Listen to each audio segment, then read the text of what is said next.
મિત્રો તમે અહીંયા જોઈ શકો છો કે આ એક ઓફિશિયલ પરિપત્ર એટલે કે લેટર છે જે ગુજરાત રાજ્ય પ્રાથમિક શિક્ષણ પસંદગી સમિતિ દ્વારા જાહેર કરવામાં આવેલો છે। અહીંયા મિત્રો તમે જોઈ શકો છો કે જિલ્લા શિક્ષણ સમિતિ નગર શિક્ષણ સમિતિની પ્રાથમિક શાળામાં વિદ્યા સહાયક એટલે કે ધોરણ 1 થી 5 ગુજરાતી માધ્યમની ભરતી અંગેની જાહેરાત વર્ષ 2026 છે। એટલે કે મિત્રો ધોરણ 1 થી 5 માં ગુજરાતી માધ્યમમાં સરકારી શાળાઓમાં ભરતીની જાહેરાત કરવામાં આવેલી છે। અહીંયા મિત્રો તમે જોઈ શકો છો કે જગ્યાઓ વિદ્યા સહાયકની રહેશે। વર્ગ 3 માટેની જગ્યાઓ છે। જાહેર ક્રમાંક મિત્રો 1/2026 રહેશે। વિભાગની વાત કરીએ તો મિત્રો ધોરણ 1 થી 5 માટેની આ ભરતી રહેશે।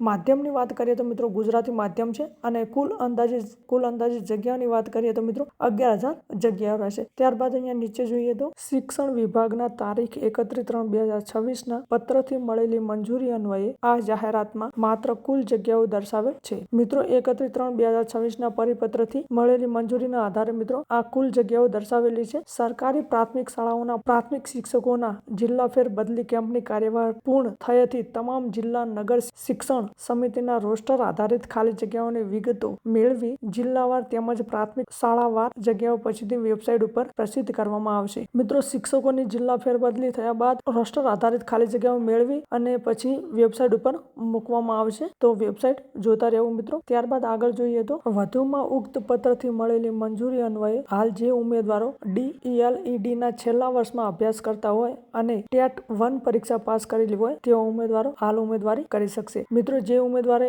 DELED ના છેલ્લા વર્ષમાં અભ્યાસ કરતા હોય અને ટેટની પરીક્ષા પાસ કરેલી હોય તે ઉમેદવારો મિત્રો અરજી કરી શકશે। આવા ઉમેદવારોના DELED ના ગુણ તથા માર્કશીટ તેઓની DELED નું પરિણામ પ્રસિદ્ધ થયેથી ઓનલાઈન ઉમેદવારની છૂટછાટ આપવામાં આવશે। આગળ જોઈએ તો અહીંયા લખેલું છે કે ભરતી અંગેનું ઓનલાઈન અરજીપત્રક વેબસાઇટ https://dpe.gujarat.in ઉપર તારીખ 15/4/2026 સવારના 12 કલાકથી લઈને તારીખ 24/4/2026 ના રોજ બપોરના 15 કલાક સુધી ભરી શકાશે। મિત્રો ઓનલાઈન અરજી એટલે કે એપ્લિકેશન તમે ઓફિશિયલ વેબસાઇટ એટલે કે dpe.gujarat.in ઉપર અરજી કરી શકો છો, એપ્લાય કરી શકો છો। 15/4/2026 ના રોજ 12 કલાકથી લઈને 24/4/2026 15 કલાક સુધી તમે ઓનલાઈન અરજી કરી શકો છો। ત્યારબાદ અહીંયા નીચે લખેલું છે કે શૈક્ષણિક લાયકાત, પગાર ધોરણ, વયમર્યાદામાં છૂટછાટ, પસંદગી પ્રક્રિયાના નિયમો, સ્વીકાર કેન્દ્રોની યાદી, ઓનલાઈન અરજીપત્રક ભરવાની સૂચનાઓ અને સામાન્ય સૂચનાઓ તેમજ ભરતી સંદર્ભ જરૂરી